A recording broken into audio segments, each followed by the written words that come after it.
você que está acompanhando mais este episódio do RPI Views aqui em parceria com a RCO também. Então já meu muito obrigado. Luan Nicola que está aqui comigo. Luan, seja bem-vindo. E hoje a gente vai ter uma conversa bem longa sobre as eleições norte-americanas. Bom, ficou curioso? Então acompanhe até o final, porque tem bastante análises e entrevista.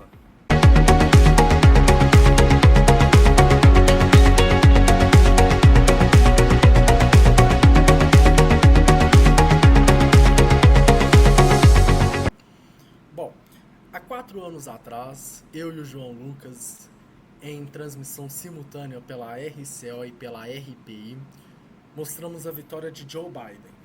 Foi uma semana longa com a contagem dos votos e a demora. E dessa vez, João, nós fomos surpreendidos pelo rápido resultado dessas eleições. Isso. Aconteceu um resultado aí em um período menor do que um dia, né? Menos de 24 horas, os Estados Unidos já sabia quem seria o seu próximo presidente. Em boa parte, Luan, essa contagem rápida se deu justamente pela eleição passada em 2020, onde a contagem demorou entre 2 e 3 dias. Eu não vou me recordar agora exatamente quanto tempo foi, mas foi uma contagem demorada. E aí o que é que aconteceu? Só para contextualizar o nosso assinante, não existe nos Estados Unidos justiça eleitoral como a gente tem aqui no Brasil. E cada estado, são 50 estados no país, e cada um deles tem um sistema de votação específico, uma cédula de votação específica também e uma contagem individual. Esses 50 estados depois dizem o resultado, certo? Tanto que a gente está conversando aqui, não existe oficialização desse resultado, só vai acontecer próximo ao final deste mês de novembro. Quem diz quem ganhou, na verdade, é a imprensa, Luan. É até engraçado isso. O principal veículo de comunicação que dá essa informação é um dos mais antigos do mundo, a Associated Press. Ele faz uma contagem geral, uma estimativa de quem foi eleito. Então, não é um dado consolidado, é diferente do Brasil. Só que os estados fizeram uma mobilização, Luan, nessa eleição, muito maior para poder apurar esses votos de forma mais rápida. E tem um outro fator também, existe o voto antecipado nos Estados Unidos. Algumas pessoas elas enviam pelo correio o seu voto, e aí em alguns estados, não são em todos, em alguns, esses votos já são contados antes do término da votação, que foi na terça-feira, a super terça, como eles chamam lá nos Estados Unidos. Então, assim, foi uma série de fatores que fez com que essa contagem fosse mais rápida do que foi na eleição passada, e aí a gente soube que o Donald Trump será o próximo presidente dos Estados Unidos. Exatamente. E enquanto o João estava falando, você está vendo no nosso GC especial que Donald Trump alcançou 295 delegados e Kamala Harris 226. Nós estamos seguindo a fonte pela Associated Press, porque tivemos também vários veículos de comunicação norte-americanos que faziam a sua projeção. Então, a Fox deu a projeção num horário, a CNN também, a CBS. Então, assim, foram horários que as próprias emissoras fizeram as projeções. E nisso, João, é importante contextualizar o nosso assinante que estávamos com uma programação já pré-estabelecida para fazer ao vivo, porque não imaginávamos que o resultado sairia tão rápido assim. Porque na última vez fizemos no sábado à tarde, né? Então... Isso. Então, assim, nós não estávamos preparados para essa rapidez. É diferente da eleição brasileira, como a gente fez a apuração, você acompanhou aqui na RPI, também no canal da RCO, que a gente fez ali, se preparou e fez. Não, a gente achou que ia demorar um pouco mais. Fomos vencidos aí por esse inconveniente para a gente, mas muito conveniente para os norte-americanos, que amanheceram com a notícia de quem seria o seu próximo presidente. Devo confessar que eu tirei sarro do voto do papelzinho, mas saiu até rápido. Mas Luan, uma coisa, nem todos os estados votam no papelzinho, viu? Tem estado que tem urna eletrônica, tem estado onde a pessoa vota na urna, imprime o papel e bota numa urna física, né? Então, assim, cada estado é uma coisa completamente diferente. É até difícil da gente imaginar isso. Exatamente. Vamos falar sobre a vitória do Donald Trump, João? Vamos lá. Foi uma situação que os democratas não estavam esperando, né? Mas o que a gente pode colocar na balança? Será que foi a má gestão de Joe Biden que pode ter feito isso e atrapalhado Kamala Harris? Ou será que foi aquela tentativa de assassinato que fez ele projetar e alavancar nas pesquisas? Na sua percepção, o que levou os norte-americanos a votar em Trump e não na Kamala Harris? É sempre uma pergunta muito difícil atrás da outra aqui na RPI, porque a gente dizer uma coisa dessa não tem como ter certeza, né? Nem cientistas políticos afirmam com certeza o que é que aconteceu para a vitória do Trump. Agora, uma coisa, não foi inesperada, né? As pesquisas mostravam que existia a chance da vitória da Kamala Harris, e os democratas estavam muito confiantes disso, mas as pesquisas não descartaram a vitória do Donald Trump. Então é aquela coisa, quando a urna abre, a surpresa chega.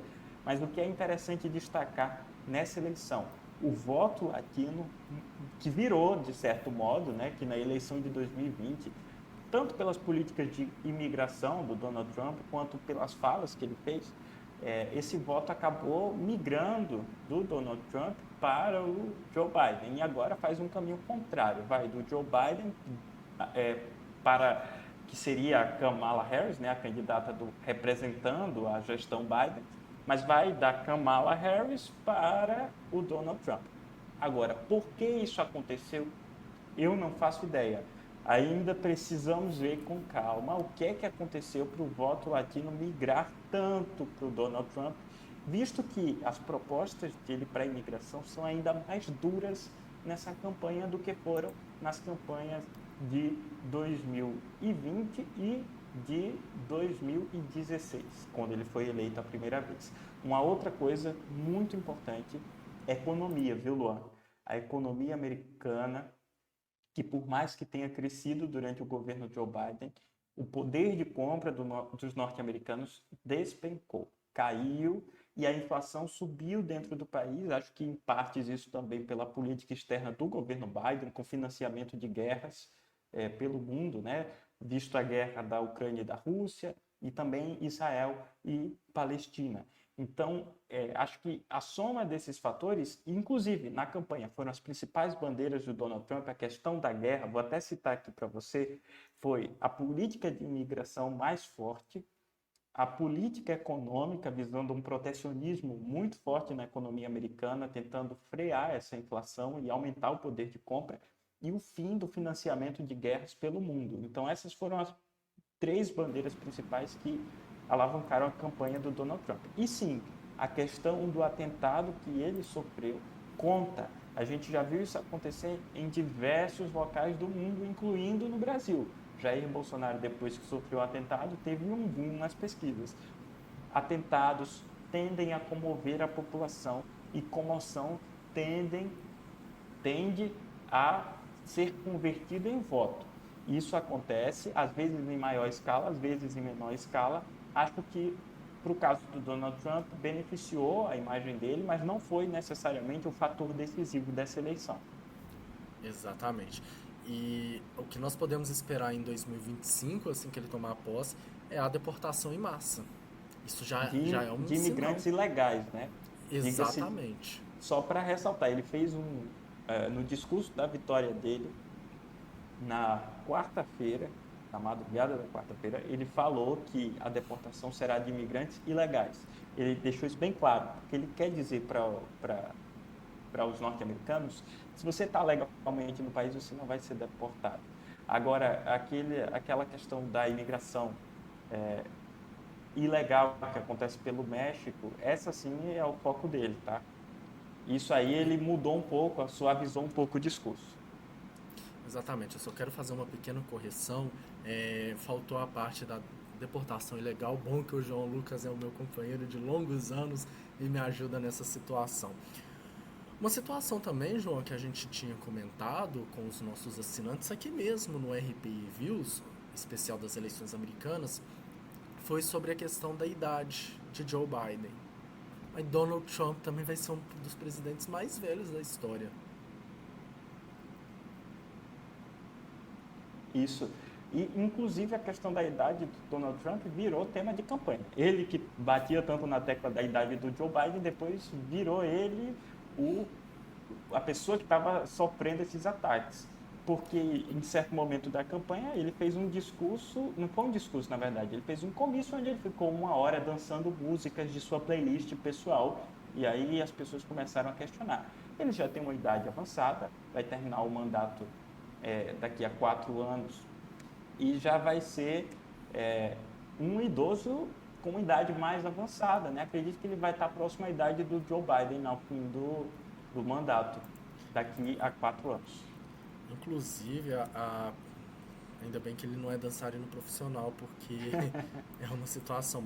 Ele está com 78, então ele vai terminar o mandato caso se ele não se reeleger. Ele não pode se reeleger. Anos. Correto. Porque nos Estados Unidos os presidentes só têm direito a 2 mandatos. Muita gente fala até isso, mano. O Barack Obama, por que é que Barack Obama não se candidata de novo? É diferente do Brasil. Lá, uma pessoa só pode ser presidente em 2 mandatos e nunca mais na vida. E só ressaltando a questão da idade, o Joe Biden vai finalizar, então, o seu mandato com 82 anos. A mesma idade que Trump daqui a 4 anos. Exato. Bom, eu e o João agora nós vamos fazer uma entrevista com um brasileiro que já morou nos Estados Unidos, hoje já retornou ao nosso país, e a expectativa é sobre como foi na gestão da era Trump, né, João? Isso aí. Sempre bom ver o olhar de quem foi impactado por essas políticas além dos números. Dando continuidade aqui no RPI Views especial sobre as eleições americanas, nós recebemos Jean Marques, que morou nos Estados Unidos e fez faculdade lá.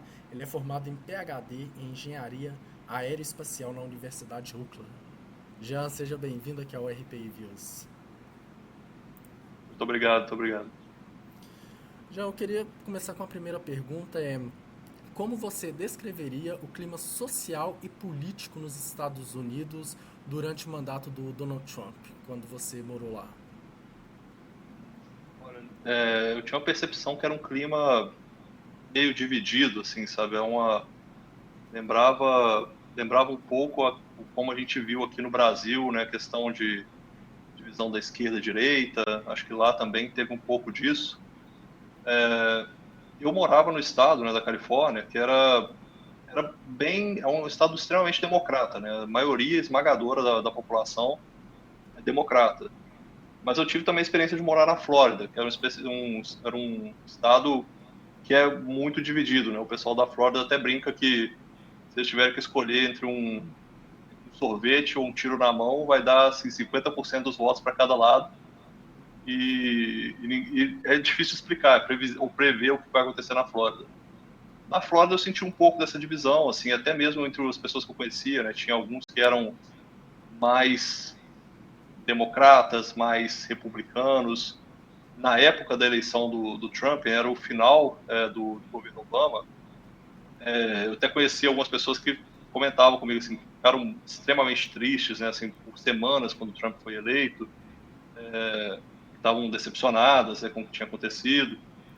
E, assim, foi um clima que a gente viu não muito amigável, assim, das pessoas, sabe? Entre os imigrantes na época, isso até me surpreendeu muito dessa eleição que teve agora do Trump, foi ter uma grande quantidade de votos dos latinos, né? Na época, a maioria esmagadora dos latinos que eu conheci, brasileiros principalmente, não apoiavam o Trump, né? Não apoiavam qualquer coisa que ele fazia, assim, e tinham muito medo, né, do que poderia acontecer. Mas a gente sente esse clima de divisão que a gente vê até nas entrevistas do Trump, da Kamala, é muito comum lá. É muito comum ainda dessa divisão entre os democratas e os republicanos, né? É bem forte.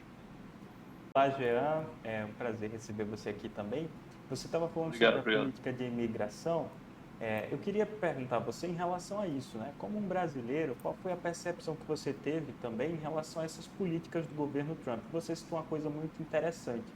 o voto dos imigrantes e dos latino-americanos, que foi decisivo nessa eleição de 2024 e em muitos dos estados virou, né? Muitos votos que eram democratas dessa faixa da população acabou virando voto republicano.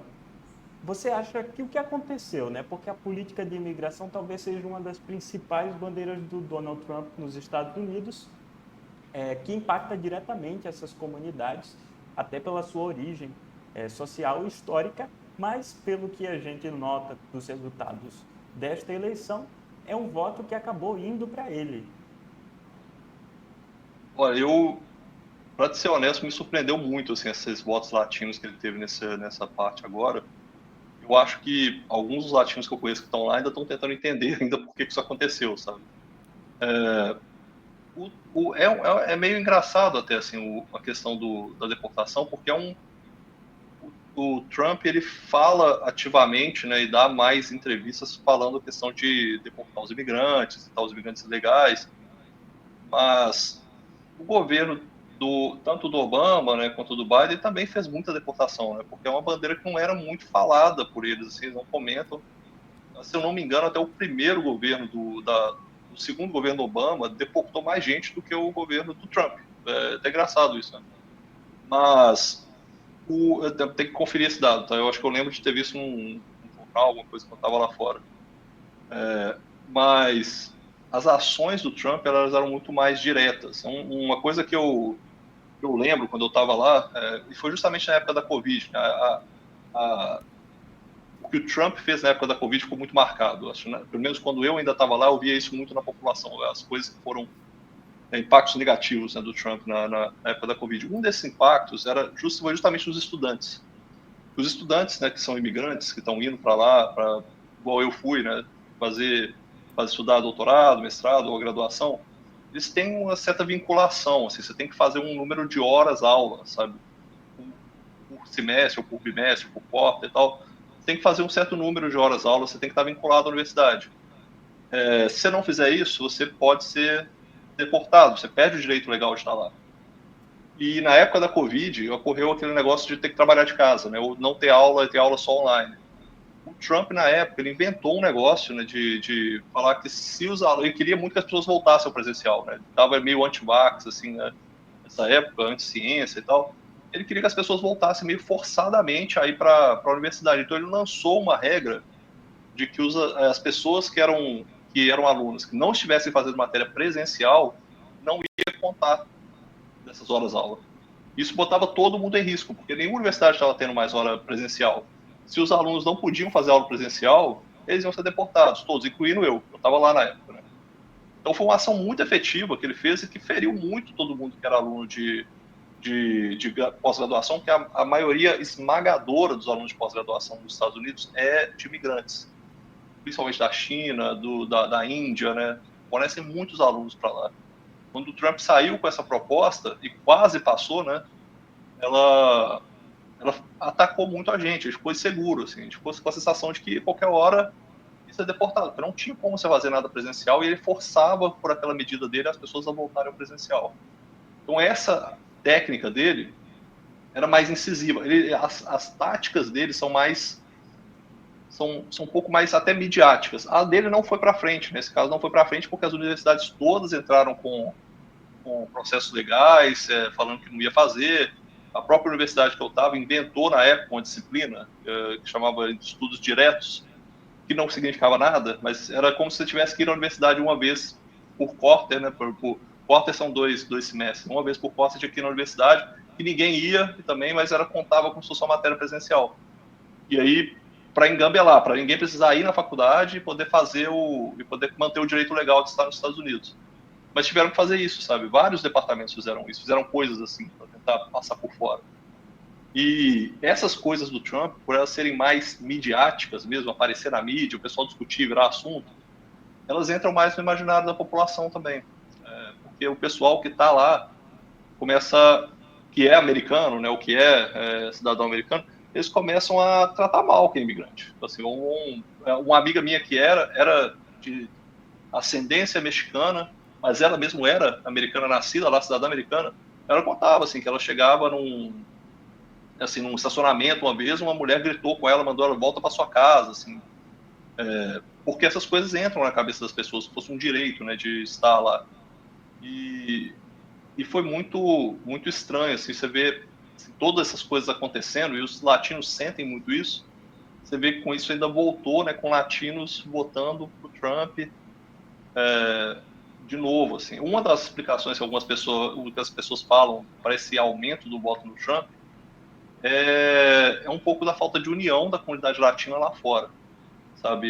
Se você pega a comunidade chinesa, a comunidade indiana, um indiano que vai para os Estados Unidos, ele chega lá, ele vai se entrosar com a comunidade gigantesca que eles têm. Um chinês chega lá, se entrosa com a comunidade gigantesca que eles têm, todos se apoiam muito, mas o latino tem essa característica de não se apoiar tanto. Os brasileiros que eu conheci lá fora não tinham muito costume, né, de ajudar quem era... Os brasileiros que estavam lá há muito tempo tinham pouco costume de ajudar uns aos outros. Você vê muito mais rixa, briga entre eles do que qualquer outra coisa. E acho que o latino, muitos desses latinos que acabaram se naturalizando lá, pegam um pouco dessa carga de assim, a gente passou, vamos ficar aqui, fecha a porta, não quero mais nenhum latino aqui, entendeu? E tentam se afastar disso.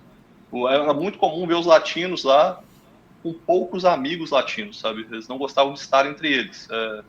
Só aqueles que são para trabalho mesmo ali na construção civil, essas coisas que eles têm uma família, uma base familiar, eles estavam perto da família deles, mas criar redes de amigos de latinos era muito comum. Os indianos já têm muito esse costume, a rede de amigos deles é toda indiano.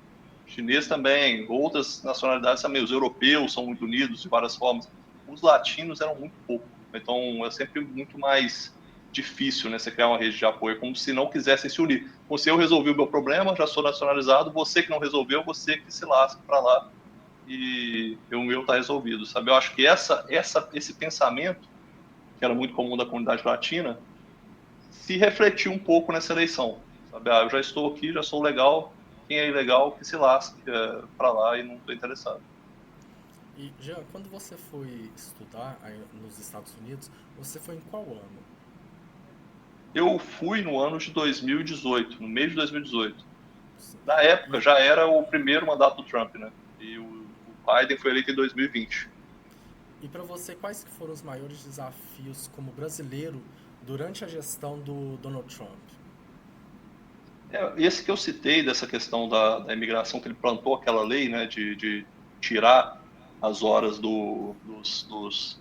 tirar as horas aula, né, de quem estava fazendo matéria presencial, esse foi um impacto muito forte, assim, que eu via na época. Para os brasileiros, eu acho que a gente sente um pouco como os latinos sentem, né? O brasileiro lá fora tem um pouco de dificuldade de se reconhecer como latino, mas ele é visto como latino, né? Entra nessa, nessa faixa toda. E a gente via muita gente tendo mais dificuldade, às vezes, de conseguir arrumar o green card, né, o emprego, com um pouco mais de confiança para essas coisas. Eu acho que foi um reflexo muito das políticas do Trump, essas políticas mais midiáticas dele, afastaram um pouco as possibilidades de conseguir um green card. Uma das propostas, né, do Trump nessa eleição, um dos temas que ele levantou bastante foi a questão econômica dos Estados Unidos.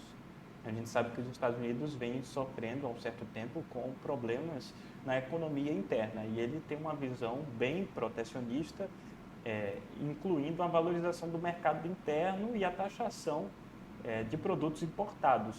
Eu queria saber de você que vivenciou esse período nos Estados Unidos durante o governo Trump, a percepção que você teve em relação a esse quesito da economia e como os americanos avaliaram isso, porque a grande parte dos cientistas políticos afirmam que boa parte dessa vitória do Trump em 2024 se deve ao fator econômico, por mais que o país tenha crescido no seu PIB, mas a população não foi diretamente impactada por essa subida na economia. Eu acho que isso aí tem muito, pela minha percepção de estar lá, eu posso falar da época do Trump e da época do Biden também, né? Eu vivi uma parte lá da época do Biden. A época do Trump, ele tentou mesmo fazer essa coisa de protecionismo, né? O Trump tem muito, acho que a relação que as pessoas têm com o Trump para votar nele é muito aquela coisa do sonho americano, de querer ter tem uma vida assim, é uma vida meio baseada em consumo, né? Mas é uma realidade que eles vivem, assim, que é muito característica dos americanos em geral, dos norte-americanos, dos estadunidenses, assim, eles têm essa característica desse sonho que é o sonho americano. E na época do Trump, eu acho que as pessoas tinham mais essa ideia de que poderia voltar, porque seria uma. Ele estava realmente tentando proteger a indústria, né, tentando fazer algumas indústrias de base voltar. Algumas não voltaram, né, ele tentou proteger e não voltou.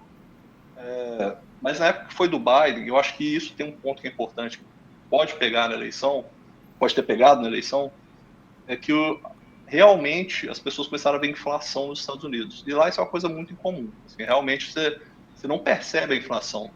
Na época que eu cheguei lá, você via os preços, você conseguia, assim, com o salário, eu ganhava um salário na época, no começo do doutorado, um salário de aluno iniciando o doutorado, ele é bem baixo, né, um salário baixo. Mas você conseguia viver tranquilamente, você conseguia fazer as compras do mês, você conseguia até juntar dinheiro, eu consegui na época, né, morando lá onde eu estava, e assim, eu acho que você sentiu um pouco mais desse poder de compra. Na época do Biden, eu acho que principalmente os últimos 2, 3 anos aí, foi uma época que eu ainda estava lá, você via o preço das coisas aumentando um pouco, o mercado, sabe, um pouco da inflação. E aí isso compromete o poder de compra do cidadão americano e ele vai tentar, de alguma forma, né, sobreviver com o salário que ele tem ali, e para ele é muito ruim ele ter que, sei lá, deixar de comprar o ingresso do Dodgers porque ele não vai ter dinheiro no final do mês para ir no jogo, sabe? Então ele já considera isso uma coisa ofensiva para ele. E os preços estavam aumentando. E começou a ter também um efeito que a gente começou a ver na Califórnia e em outros estados também, de às vezes faltar produto. Sabe aquela situação que eles ficam muito zoando? Cuba não tem, China falta diversidade. Aconteceu isso de fato nos Estados Unidos. Assim, você via. Teve uma época que eu lembro que foi muito engraçado, que era a crise do ovo, né? Não tinha ovo para você comprar. Assim, no mercado, no supermercado, não tinha ovo, tinha acabado, por causa de um problema que teve lá. E, assim, o reflexo do Estado médio americano, pô, é culpa do Biden, é culpa da política, não tá acontecendo. Mas eram outros problemas também que aconteciam, né? E essa falta do ovo, mas teve outros alimentos que faltaram em outras épocas, né? E eu acho que isso meio que quebra. Sabe quando quebra aquele sonho americano? Você fala, pô, como é que você chegou nos Estados Unidos e você consegue comprar um ovo? Não tem, sabe? Eu acho que isso aí afetou muito eles. O que influenciou na parte econômica é porque o americano começou a perder um pouco esse poder de compra. E por causa do aumento da inflação e até mesmo você não encontrava, às vezes, o produto que você queria, né? Então, eu acho que isso afetou um pouco a cabeça deles e esse desejo de voltar para mais protecionismo, ficar mais alguém que estaria para defender a economia dos Estados Unidos à frente das outras, isso pode ter influenciado as pessoas a pensarem em votar no Donald Trump, com certeza. Jean, muito obrigado pela sua participação aqui no RPI Views. Foi Valeu. essencial porque uma pessoa que morou nos Estados Unidos durante a gestão do Trump pode trazer uma análise mais completa de como foi a situação, porque estava em loco na região. Beleza. E eu agradeço bastante, viu? Ok. Eu que agradeço o convite. Se precisarem, estamos aí. Bom, e agora nós vamos trazer uma análise da comparação do resultado dos votos deste ano de 2024 com o de 2020, via a Reuters e também a BBC. João, nós temos aí uma diferença grande, o nosso assinante está vendo aí na tela, que em Nevada, em 2020, Joe Biden foi eleito com 50,1%. Já agora, Donald Trump foi eleito com 77,2%. O que será que a população decidiu pelo Trump, né? É uma análise a se fazer também, né? Isso. Os estados pêndulos, na verdade, né, eles estavam muito divididos. As pesquisas, muita gente pode pensar, as pesquisas erraram. Não, elas acertaram, elas disseram que o cenário era incerto. Mas eu acho que os democratas não esperavam que fosse tão positivo para o Donald Trump quanto foi. E o que pode ter pesado nesse caso foi aquilo que a gente já comentou no nosso primeiro bloco, né? A questão da imigração, a política econômica, o financiamento das guerras. Então, é uma série de fatores. E o destaque também, Luan, é que nesse estado, por exemplo, que você citou, o Donald Trump ele venceu não nos grandes centros, não nas cidades mais populosas. Ele ganhou principalmente no interior. Então, a vitória do Donald Trump foi dada principalmente no interior desses estados pêndulos. Um voto que tende a ser um pouco mais conservador, de certo modo, mas que é diretamente impactado pelas políticas econômicas propostas por ele. Acho que um bom exemplo é o estado do Texas. Inclusive, os texanos dizem que existe um T no estado do Texas, que é o T de Trump, porque as zonas mais populosas do estado ficam nas regiões laterais e votam nos democratas. E aí forma-se um tipo de T no estado, onde é um voto republicano e que é diretamente impactado pela política econômica, porque o Trump promete, nesse próximo mandato dele, uma redução da inflação, um aumento do poder de compra e a taxação de produtos importados para um fortalecimento da economia interna. Isso provavelmente vai trazer um aumento de juros para os Estados Unidos, essa série de medidas, o que faz também com que o capital externo invista mais nos Estados Unidos.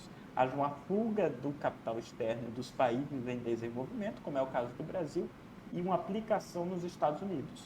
Então, essa é a relação que a gente tem que fazer. Juros altos nos Estados Unidos, mais investimento externo no país. Então, acho que o grande fator que influenciou toda essa eleição, acima até da política imigratória, que foi o grande tema em 2016, quando ele ganhou pela primeira vez, foi a economia. Exatamente. E não foi só o estado da Nevada, né? Essa troca também teve na Geórgia, na Pensilvânia, em Michigan e também no Wisconsin. Acho que eu falei Isso. certo. Falou sim, é porque o que é que acontece? Esses estados lá, geralmente é assim. A Califórnia, por exemplo, é um estado que vota nos democratas, ponto final. Não importa qual seja o candidato, vai votar no democrata e vai dar todos os seus delegados para o Partido Democrata. A mesma coisa acontece em outros estados, como, por exemplo, a Flórida, que vota nos republicanos. Na verdade, o Donald Trump que recuperou a Flórida, né? Porque ela tinha passado um tempo dando votos democratas. Se eu não me engano, isso aconteceu.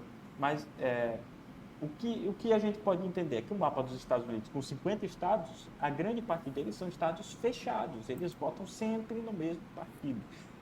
Só que existem alguns estados chamados estados pêndulos, ou estados decisivos, ou estados chaves, onde esse voto muda. Aqui no Brasil, a gente pode fazer uma comparação com Minas Gerais. A gente tende a dizer que quem ganha em Minas Gerais vence a eleição para a presidência do Brasil. Exatamente. Porque Minas é um estado volátil. Tem hora que ele vai votar num candidato de esquerda, tem hora que vai votar num candidato de direita. E geralmente quem ganha em Minas leva a eleição nacional. Por mais que São Paulo seja mais populosa, inclusive. Nós somos o terceiro colégio eleitoral importante do país. E em todos esses anos que eu tenho conhecimento, pelo menos da política, que eu dou uma estudada, sempre que Minas Gerais elegeu um presidente, ele ganhou. Isso é fato, é como você falou. Independente de São Paulo, Rio de Janeiro, Minas Gerais acaba que decide também a eleição. Citando 20 anos, o Lula ganhou em Minas no primeiro e no segundo mandato, a Dilma ganhou no primeiro e no segundo mandato, o Bolsonaro ganhou em Minas Gerais e o Lula ganhou em Minas Gerais na última eleição novamente. Então, é isso. E aí, quem leva esses estados-chaves nos Estados Unidos, que aí você citou alguns, Wisconsin, Michigan, Nevada, Geórgia, Pensilvânia, são esses 5 nessa eleição, leva a eleição. E o Trump levou todos esses. Então, assim, ele alcançou muito mais do que se esperava no número de delegados. Exatamente. E como eu falei, nós estamos vendo aqui no nosso GC especial que Donald Trump alcançou 295 delegados. Lembrando que na data dessa gravação desse programa, a eleição ainda não está definida, então os números podem mudar. E, João, o que podemos esperar de Donald Trump durante 4 anos? Porque ele foi considerado louco, não que ele não seja, né? Mas quando teve o assunto da Coreia do Norte e Estados Unidos, nunca ninguém no mundo imaginou Donald Trump com Kim Jong-un, o ditador da Coreia do Norte. É até engraçado, a gente imagina a imagem do Donald Trump como uma pessoa que tem um certo desequilíbrio. É uma visão global em relação à pessoa dele, a persona que ele coloca. Mas o governo dele teve uma tranquilidade no quesito externo impressionante. Não houve guerras, não houve conflitos durante o governo Trump. E ele se gaba disso, ele fala isso, eu sou o presidente da paz. E aí você lembrou um fato, né? Ele foi à Coreia do Norte, foi o único presidente americano a pisar na Coreia do Norte, né? Inclusive, nós estamos vendo imagens do Donald Trump com Kim Jong-un. E o que é interessante também em relação a essa questão da política é que ele propõe um fim das guerras. E aí o que é que acontece? O governo Biden jogou uma tonelada de dinheiro na Ucrânia nessa guerra que está acontecendo com a Rússia. Só que boa parte da população enxerga que os Estados Unidos não deveria enviar dinheiro para a Ucrânia e deveria sim manter esse dinheiro dentro do seu próprio país e favorecer suas próprias políticas internas. É isso que o Donald Trump prometeu. Ele disse nenhum centavo a mais para a Ucrânia. E lembro aqui também que ele tinha uma boa relação com o presidente Vladimir Putin durante o seu primeiro mandato. E se você for pensar, ele não está errado, né? Porque é mais fácil a gente gastar esse dinheiro dentro do nosso país do que em outros países. E imagina se esse dinheiro todo que foi gasto fosse investido na saúde, inclusive o Brasil pode se gabar tranquilamente da saúde pública, por mais que tenha vários problemas, nós temos uma saúde gratuita. O SUS é uma referência, coisa que não existe nos Estados Unidos. Isso, exatamente. E é essa percepção que o americano teve, né? Tanto que votou no Donald Trump. Então, ele propõe o fim dessas guerras, tanto na Ucrânia e Rússia, quanto Israel e Palestina. A gente não sabe ainda como ele vai fazer isso, mas é uma proposta dele. Ele disse que vai encerrar esses conflitos e não vai investir mais dinheiro. Agora, esse investimento caberia até um outro RP Review sobre isso, talvez conversar com um historiador. É histórico dos Estados Unidos, né?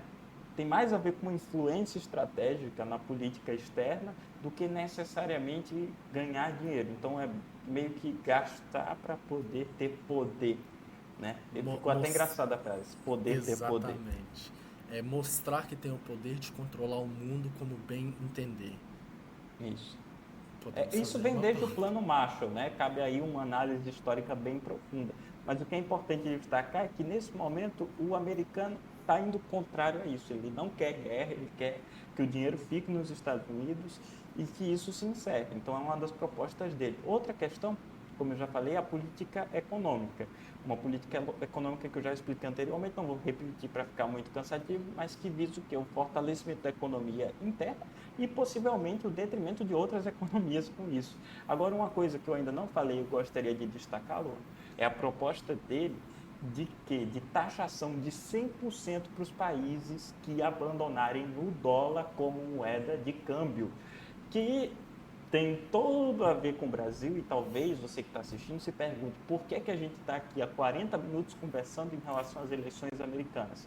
Porque o Brasil hoje faz parte de um grupo de países seletos, nós somos a 7ª maior economia do mundo e temos uma influência estratégica e um impacto sofrido também com as decisões tomadas pelos Estados Unidos. E essa taxação tem relação com o Brasil, porque o Brasil, recentemente, junto aos países do BRICS, anunciaram que futuramente, e talvez em um futuro bem próximo, o BRICS vai estar lançando uma moeda própria. É o BRICS Pay, é um sistema de pagamento que é lastrado no ouro, ou seja, a base dele não é dólar, é ouro e as moedas dos países membros. Então, de certo modo, o que é que os BRICS estão dizendo? Que em algum momento futuro, o dólar não será mais necessário para fazer transação.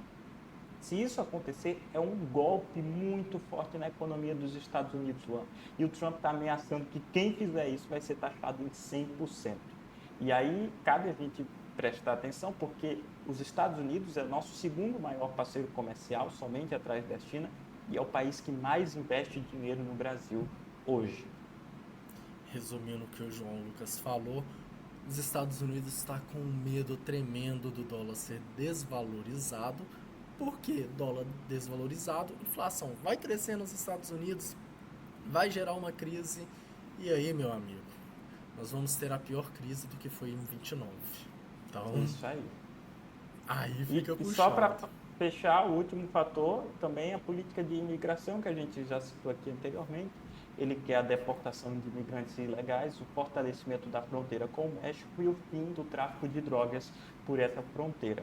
A presidente americana, inclusive, aliás, a presidente mexicana, inclusive, ela felicitou o presidente Donald Trump pela vitória dele e o discurso dela foi um discurso muito ameno, não citou nenhum desses casos, né? Pelo visto, parece que talvez haja uma possibilidade de colaboração entre os dois países, porque de fato o tráfico de drogas é uma coisa ruim para qualquer país, independente de qual seja.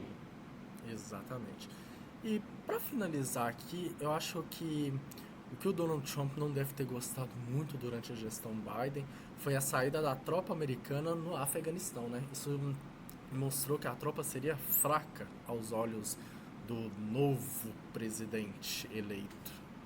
Exato. Ele contesta muitas ações do governo Joe Biden, que talvez sejam, até trazendo aqui uma análise do governo Biden, um governo desalinhado com a nova situação dos Estados Unidos. Eu acho que essa é a grande questão. Os Estados Unidos não estão prontos para essa mudança de um mundo multipolar, certo? Um mundo que não vai ter necessariamente um grande líder, um mundo onde a economia começa a se diversificar, né? Então, o que é que a gente vê? Um país que sofre uma grande crise de identidade. O que é os Estados Unidos? Nosso convidado falou isso, sem o sonho americano, sem o poder de compra, sem a influência no mundo. Quem são os norte-americanos sem isso? É como cortar o McDonald's ou a Apple dos Estados Unidos. São empresas que fazem parte da identidade nacional. Da mesma forma, a política externa americana é orgulho para eles. As suas tropas fazem parte do imaginário da população. Então, o que a gente vê nos Estados Unidos é um país em crise. Nesse momento, não necessariamente uma crise financeira nem social, mas uma crise de identidade profunda. Os norte-americanos, acho que colocaram muita esperança no governo Joe Biden, achando que ele ia fazer uma ótima gestão igual o Barack Obama. E aí tiveram a surpresa. Cada gafe do Joe Biden que nós mostramos aqui, as confusões, chamar a Kamala de Trump, chamar Volodymyr Zelensky de Putin, qual que vai ser necessariamente? Será que esse é o líder que eu quero? Nós discutimos isso no RPI Views. Isso, falamos sobre isso quando ele desistiu lá no início. A gente conversou em relação a isso, inclusive ele não queria, você pode reassistir esse vídeo aqui no canal da RPI e acompanhar essa análise. Mas é isso, é o fim da carreira política do Joe Biden, certamente, mas eu acho que ele saiu por cima no final das contas, sabe? Tentaram trocar ele pela Kamala, acabou que não deu certo. Com certeza, se ele tivesse continuado, seria pior ainda o resultado. Mas no fim das contas, a situação saiu menos pior para o Joe Biden. Exatamente. Então ele saiu como um bom combatente do que ficar aí sem ter postura de líder. João Lucas, muito obrigado pela sua participação em mais uma edição do nosso RPI Views. Eu que agradeço, é um prazer imenso poder debater esses temas da atualidade dessa forma que só o RPI Views traz aqui para o assinante da RPI. E é isso, eu espero que a gente tenha aí boas notícias no futuro na economia do nosso país também e que as influências dos Estados Unidos sejam bem positivas para a gente. E boa sorte para eles lá também. Exatamente. Só lembrando que esse vídeo é longo porque o que reflete nos Estados Unidos reflete no Brasil, então nós temos que trazer análises. Esse é o nosso papel fundamental do jornalismo. Como você está vendo aqui na tela dividida, um jornalismo jovem. Muito obrigado. Você também que acompanhou pela RCO, muito obrigado. Se vemos em uma próxima edição. Tchau, tchau.